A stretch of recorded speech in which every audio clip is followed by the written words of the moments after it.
জানো তো, আমাকে এক দিদিভাই বলছে যে তুমি তো 2 বছর 2.5 বছর থেকে ভিডিও করছো, তো তোমার টাকা ইনকাম হচ্ছে।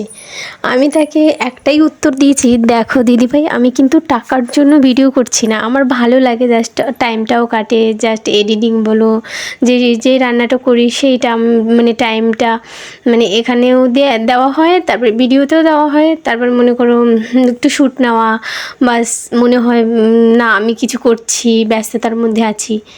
তো এটা আমার কাছে ভালোই লাগে, তোমাদের কার কাছে কেমন লাগে জানিও। আবার অনেকের কাছে তো ভিডিও করা মানে বাবা, সে খারাপ, সে জঘন্য, সে কেন ভিডিও করবে, মানে আরও অনেক কিছু জানে তো। মাঝে আমি মানে 2 বছর ধরে ভিডিও করছিলাম ঠিকই, কিন্তু মাঝে কিন্তু একদমই বন্ধ করে দিয়েছিলাম, কারণ আমার ফ্যামিলি থেকে এমন কিছু কিছু মানে প্রেশার আসছিল, বাবা ভিডিও করলে মনে হয় একদম এখানে মান সম্মান চলে যাবে, এই হয়ে যাবে, ওই হয়ে যাবে, হেন হেন, মানে আরও অনেক কিছু যেগুলো বোঝানো যাবে না। তো যাই হোক, অনেক কষ্টে তোমাদের দাদাভাইকে বললাম প্লিজ আমায় একটা স্ট্যান্ড কিনে দাও, তো একটা স্ট্যান্ড কিনে দিয়েছে।